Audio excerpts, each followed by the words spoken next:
What's going on, everybody? It's Gosei come back at you with another video. Last video I told you guys what was hard and what was easy when switching over to mouse and keyboard from controller.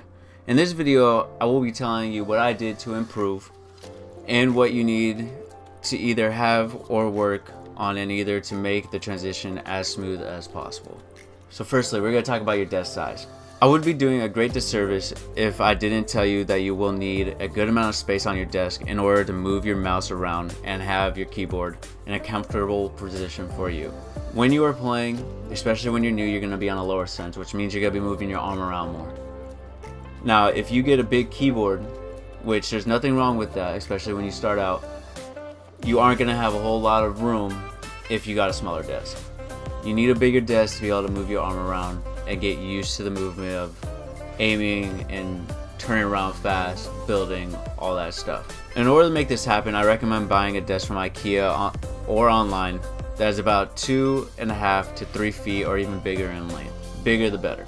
So make sure to keep that idea of swinging your arm around in mind. Now, I have a fairly big mouse pad, which is the Razer Goliath Chroma. I do have to admit, I do regret not getting the XXL mouse pad, which I probably will get in the future. Secondly, don't cheap out on your mouse. The mouse is the most important part when first trying to get used to playing Fortnite on a mouse and keyboard. Most keyboards, as long as they are mechanical, they will be just fine, whether they are 60% or full keyboards or anything in between, they will be just fine. Your mouse is where it's going to differ. So when it comes to your mouse, you will need to find one that, first of all, is made for gaming. What I mean by this is that it has a custom DPI and a good sensor on the bottom. Make sure that the buttons are good, and most importantly, it has side buttons that will be able to afford you the luxury of using keybinds with them. With all the keybinds that Fortnite allows you to have, being able to utilize these two buttons is a game changer. I have mine sent to wall and ramp, which seems to be fairly common amongst the Fortnite community, and I recommend this as well. Just for the love of God, make sure you don't get one of those 1990 mouses that has the little balls on the bottom. If you play with one of those, tell me how it goes, because holy crap, those things are ancient. Now thirdly, half of the battle is picking the most comfortable keybinds for you and then sticking to them. Allow yourself to make minor tweaks, but you shouldn't be switching your keybinds completely every other week. Now, just to get this out of the way, no combination of keybinds will be perfect and make you a god right off the bat. It will take a lot of time and a lot of practice to get used to your keybinds and master them. What I recommend is that you keep your weapons as your number keys. Now, I know that there are a lot of good players that have their weapons as a whole bunch of different keys, but since you're a beginner, I recommend leaving all of those extra keys to building and keeping the weapons simple in order to get used to them over time. When it comes to your building keys, I recommend using both of the buttons on the side of your mouse for them. Whether it is wall ramp or floor and cone or any combination in between. Some players have a mouse where you can bind more than 2 builds on it, and I highly recommend using these buttons for those.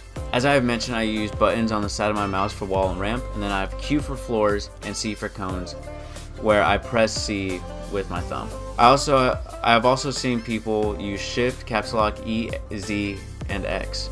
It really is whatever you are comfortable with. When choosing your edit button, I highly recommend using a key that is close to WASD. This will allow you to learn to edit faster due to you being able to get back to your movement keys and being able to turn more efficiently with your character.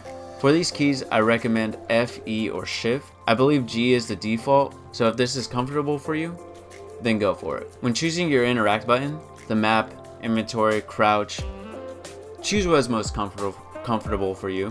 Of course, after choosing what is most comfortable with your building keys. I cannot stress this enough. For Fortnite, the building keys should always take precedence over any other binds. Now lastly, the fourth thing. Now that you have everything set up, it's time to play. The only way you truly make the switch as smooth as possible and to get better is to play the game. I recommend playing solos, I recommend playing with friends, arena, playing 1v1s in creative. I do not recommend playing Team Rumble unless you're using it as a warm-up. Even though on the surface it seems like the way to go since you will revive, it doesn't often hold the same talent that you find in a regular solos match. I also recommend watching top streamers, Ninja, 72 Hour Symphony, Poach, Tifu, Dubs, and the list goes on and on. When watching them, pay attention to the builds that they often do. What do they do when they are on the low ground? What do they do when they're on the high ground? When are they turtling up? When are they running away? Watching good players can give you a good insight on what you need to do as well. And then that's the video, guys. I just wanted to give you simple tips, nothing too advanced, because when you are starting to get into playing with keyboard and mouse and keyboard, from transitioning from playing controller for most of your life, it is going to be difficult. And you don't want to be trying to do all these advanced things. You want to keep it simple and progress in a way that you can build on top of. If you enjoyed the video, make sure to drop a like and subscribe for more videos just like this one. Hope you all have a great day.